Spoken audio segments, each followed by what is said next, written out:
BSCP logo for the Building State Capacity and Productivity Center, WSTAT. The BSCP Center presents, in cooperation with the Education Commission of the States, Opportunities and Challenges in a New Policy Environment, a conversation with state chiefs. My name is Alan Morgan. I work with the Building State Capacity and Productivity Center at WSTAT, a federally funded initiative to support state education agencies. And today we have the good fortune of being in Little Rock, Arkansas, and meeting with Commissioner Johnny Key. Commissioner Key, you're part of a new breed, so to speak, among chief state school officers, as I see it. I was a commissioner for 13 years in New Mexico, and the days of the commissioner who had the opportunity to stay quite that long in the office seem to at least not be here today. They may be back someday, but not right now. You're part of a group of about 30-something chiefs, not your age of 30-something, though that may be true as well, but there's a group of 30-something chiefs out there that have been in office now for about 18 months or less, somewhere in that neighborhood. You've got you're in that upper end of that, I think, and come to the office with some unique skills. You come to this office having been a legislator. You're an engineer by profession, as I understand it. So I think I think there are a lot of us who are engaged in supporting state education agencies that see this as a great opportunity, quite frankly. You bring some relationships to the office that I think will serve, hopefully, the students of Arkansas very well going forward. And we're going to talk a little bit about that today, but particularly at least in the construct of the Every Student Succeeds Act. We've got this new federal legislation, clear movement of a lot of authority and issues and challenges away from the federal government to state government and local school districts, and hopefully to teachers and kids eventually out there. So usually something as massive as a big reauthorization of the Elementary and Secondary Education Act creates some opportunities and some challenges. Tell us a little bit about what you see in those two categories. What's going to be on the horizon? You can take either one first, doesn't matter to me, but how do you intend to proceed from here? You've got about less than 18 months to put this in effect in every school system in this state. What's up? Well, you talked about my background and my experience, and I started in the legislature in 2003.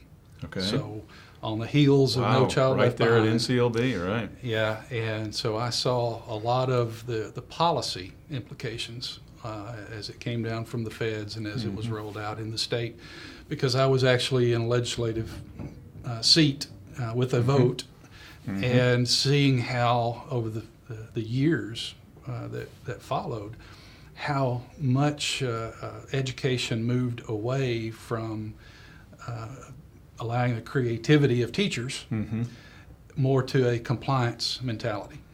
And now with the Every Student Succeeds Act, we have the opportunity to restore some of that creativity.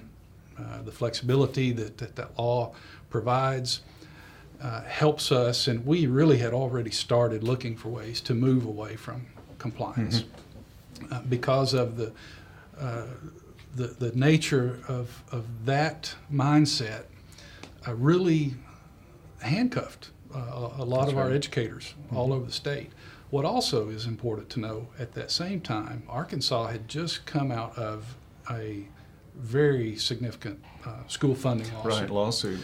The 2003 session, which was my first session, was marked by conversations of tax increases and school consolidations, and you had rural Arkansas pitted against urban areas. And so seeing all of that and building those relationships with both educators in rural settings, educators in urban settings, legislators. That has really helped as I've taken this role and now have the opportunity to help direct the ESSA rollout in Arkansas. So we're really excited about the notion of moving away from compliance. That is also one of the biggest pitfalls. It is one of the most difficult components, is because for the last 13 years, 14 years now, we've really been focused on the compliance you mentality. built a culture that says, And it's hard now as we are telling educators, look, tell us what you think this new system should look like. And there's still, there are folks waiting on us to tell them what it's going to look like. And we're very consistent in our message that that's not how it's going to be this time. So really the opportunity to engage educators, administrators, the community, that I think that's one of our biggest assets in Arkansas, is now the ability to engage the communities, because if we're going to change the educational culture in our state and really in the nation at large, we have to do a better job of engaging the communities. Education can't be something that just takes place between 8 o'clock and 3:30 at school, 5 days a week, 9 months out of the year. Communities need to realize not only are they wanted, they are needed. And for us to really be successful, that community engagement piece has to be part of it. Wow, that generates so many thoughts, and I'm sure, again, challenges and opportunities for you as you try to work with your board and others, and the governor, to help get this done with the legislature and your colleagues over there. All of that suggests to me that the underlying importance of two things that I would appreciate your commenting about.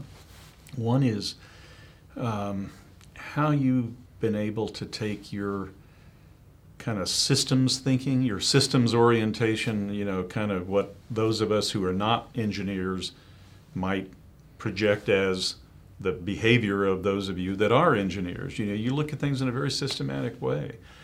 How are you taking your kind of systems mentality, if you will, and you're working in an environment where an appreciation for a systematic approach may not have historically been there. Right. So you get to be kind of the new person bringing in this thinking about how systems should be developed, implemented, communicated, and then that leads to the second point, which is really communication. How do you're very active, you're a leader state in the Strategic Performance Management Initiative. I would appreciate you just taking a few minutes to take us through kind of both of those things, because I suspect your systems orientation is really an important part of what you're doing with strategic performance management in a state. So give us an orientation to both, if you would. Well, absolutely. When I came on board, one of the first questions I asked was, what are we doing? What are we good at as an agency? Okay. What are we not so good at? And we started asking folks outside the agency. Give one example. We actually engaged the State Parent Teachers Association. Okay. And I asked the question internally, when was the last time we've actually had a conversation with the Arkansas PTA? Not only could no one remember the last time, they couldn't remember if it had ever happened. So, there is a huge stakeholder group right there that we as an agency may not have been doing a very good job of engaging. So we made an effort to do that. Starting with building blocks like that and looking at those other stakeholders, we created the Commissioners Forum on Educational Excellence. This began before we even thought that ESSA would pass. I'm usually a very optimistic fellow. Yeah, most of us were not all that optimistic. I was very pessimistic about that. Right. But we were going to move forward anyway to do what we could do as a state. So we started engaging those stakeholders and asking and looking internally about the systems. And we learned a lot about ourselves during that time, and systems that we thought were working well, the perception was they're not working as well as we thought.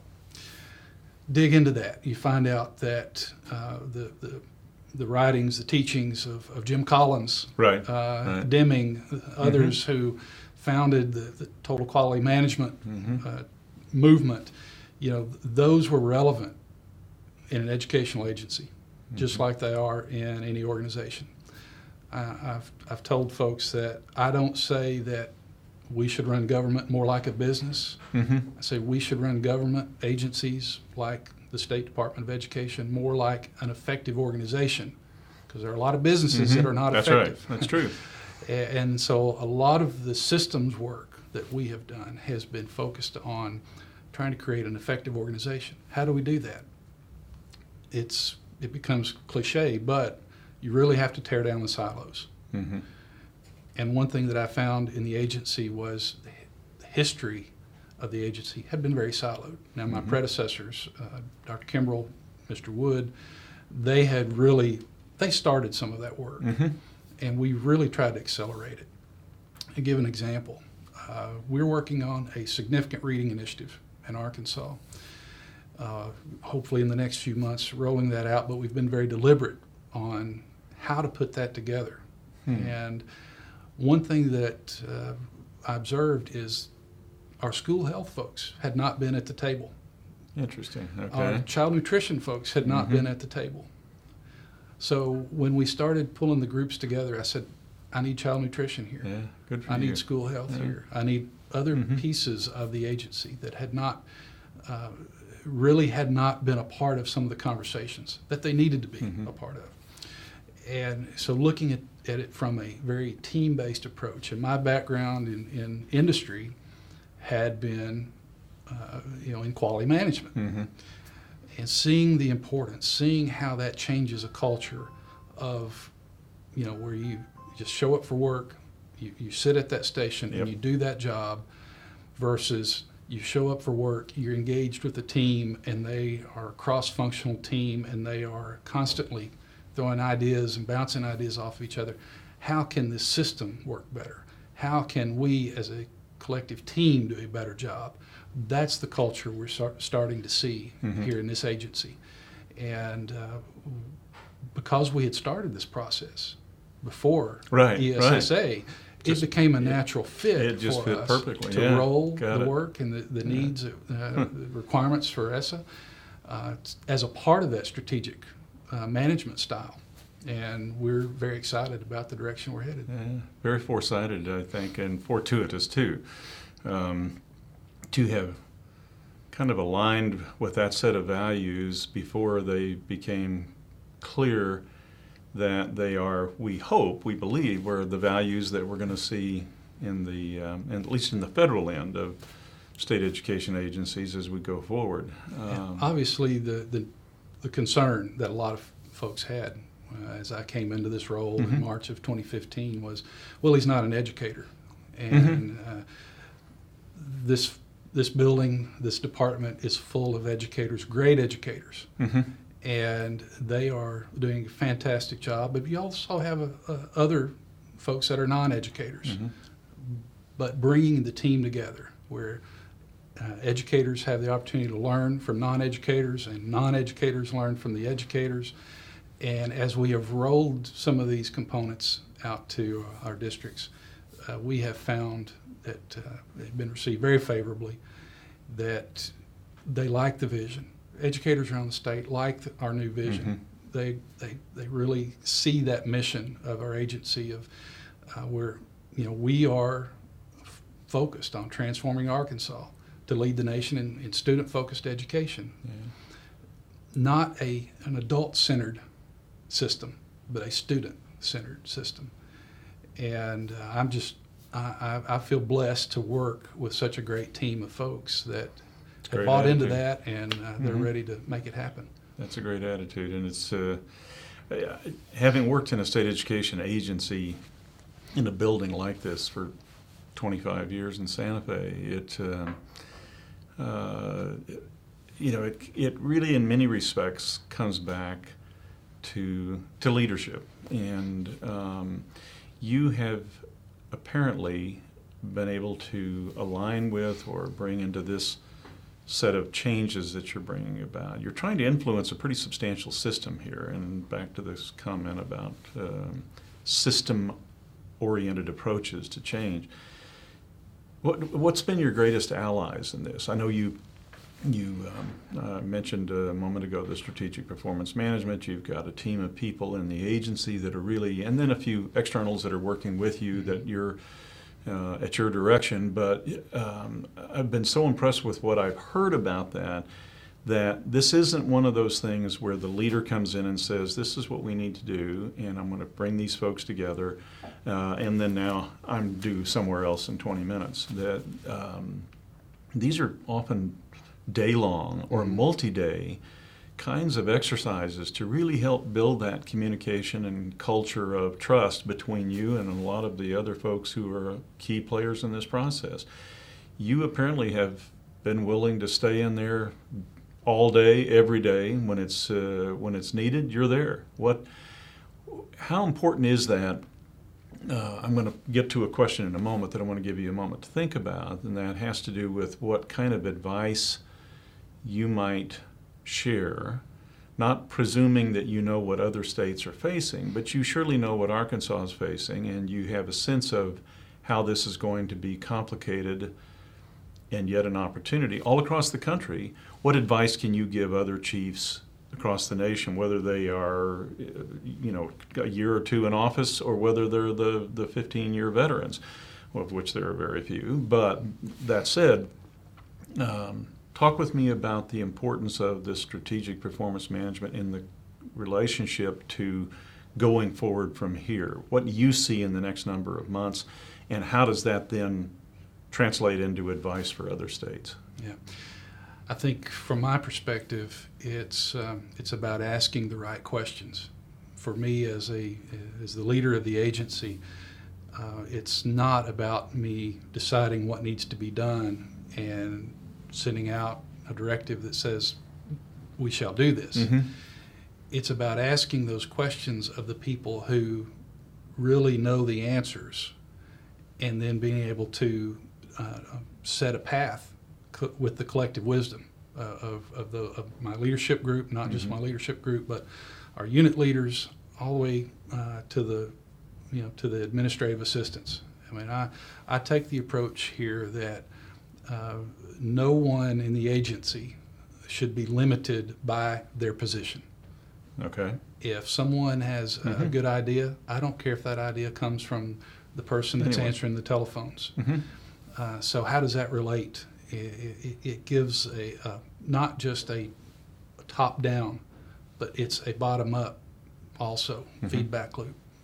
So my encouragement is, and of course in this agency in Arkansas, I work for the governor. I serve at the pleasure of the governor, and I've had great support from him, and his encouragement to me has been to lean forward, do tough things, do challenging things, shake things up a little bit. Those weren't his words, but really that's, we in Arkansas, we need to make a culture change in education. So most states, I give this anecdote, my first CCSSO meeting. Okay. We had breakout sessions for the chiefs only 2 or 3 times, and during these sessions, a chief would stand up and say, I'm from whatever state, and we're 49th in education. And another breakout session, another different chief, different state would stand up and say, well, we're 49th in education. About the 4th time that happened, I was sitting next to Stephen Pruitt, who had been on the job for 37 days from Kentucky. And someone said, we're 49th in education. I smacked him. I said, man, that's really weird, because I thought we were 49th in education. Right. The only chief that didn't claim to be 49th, obviously Massachusetts. Yeah, right. So what, Mitchell Chester is saying, not us. He said, not us. That's right. So what Dr. Pruitt and I realized there, we agreed that evidently there's Massachusetts is number one and a tie for 49. That's good. Anyway, I've gotten a lot of laughs out of that. But really, what I use that story, and my message to other chiefs is, we all face some of the same challenges. And rankings mean a lot to the people that write opinion columns and who compare, want to do comparisons state to state. But what I try to focus our folks on is, don't look at the 49th or the 45th or the 37th or whatever it is. We need to look at number one. So Chester, I'm coming after you. Our goal is to be first.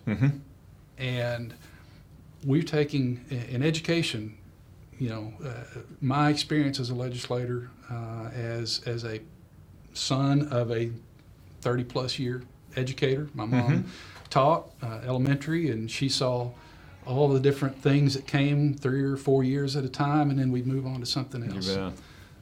Taking a long-term focus, a long-term approach is what I'm encouraging my team here to do. One that transcends whether we are here or not. That we're on a direction that in 10 years, if I'm not in this seat, the person who is in this seat can continue that direction. That over the next 5, 10, 20 years, Arkansas is going to lead the nation. We're showing that we have the capacity to do it. The governor's computer science initiative is one where we've nationwide, there are folks who look at Arkansas as saying they're really doing something positive in computer science education. We can do that across the board, but other states, other chiefs, looking at that 5, 10, 20 year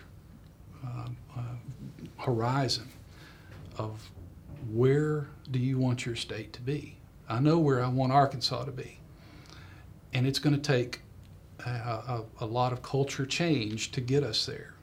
And really, we look at it has to start here. It has to start in the agency. Where no longer can the agency be the place that the edicts come out of Little Rock and this is how you shall work.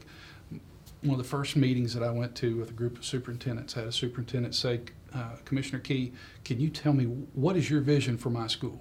And I said, well, respectfully, I can't tell you the vision for your school. You have to determine the vision for your school. You and your community, your board, your educators, your team. For Arkansas, we're creating a vision for what Arkansas wants to be, but each community is going to get there in a different way, and they have to. So, in the context of what other chiefs could look for is take advantage of the diversity in their state, whether it be regional, whether it be ethnic, whatever it is. Take advantage of that to really shoot for the stars in those communities, because success in Little Rock is going to look different than success in South Arkansas, Pine Bluff, Northwest Arkansas.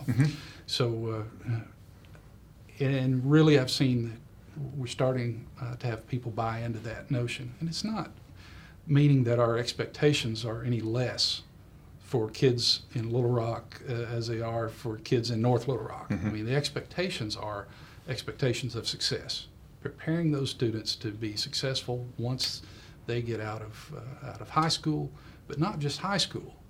Our expectations need to be for them to be successful post secondary, for the work world, all those future possibilities. So that it's not just enough for us to get them successfully out of 12th grade.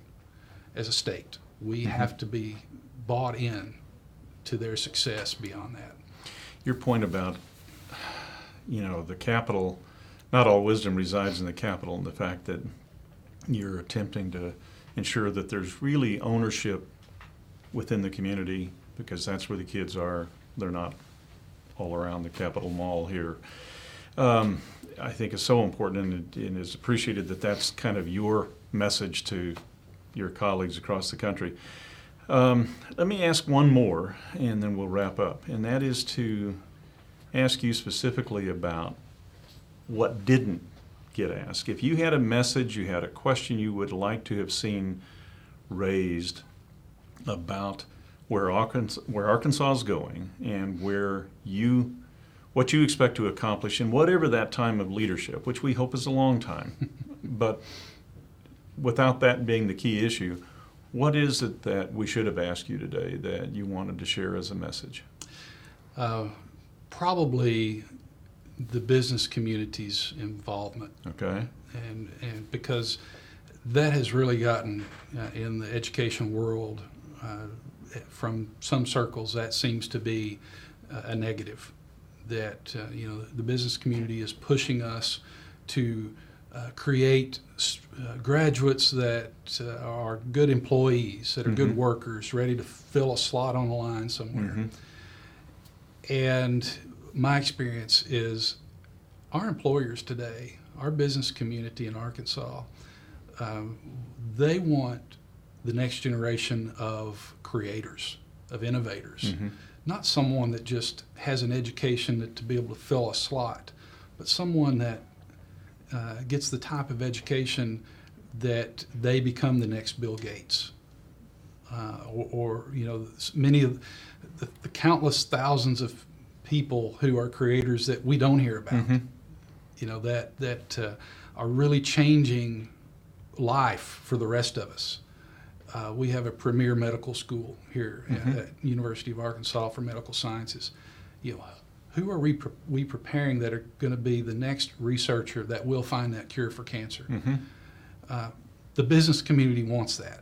So the notion that our business community is looking for mind-numb robots to just fill a slot, I think that is a notion that we as a state and we as a nation really need to get past, because we're educating those creators, those innovators, those future educators that are going to then educate the next generation of creators, innovators, entrepreneurs.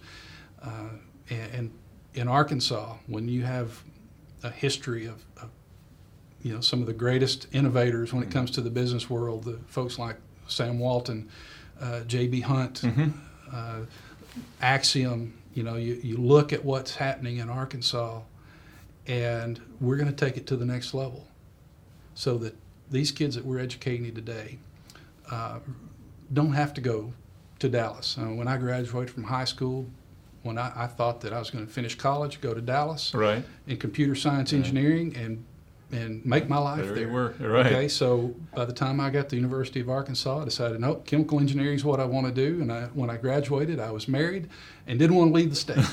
Right. So I had an opportunity to stay in Arkansas.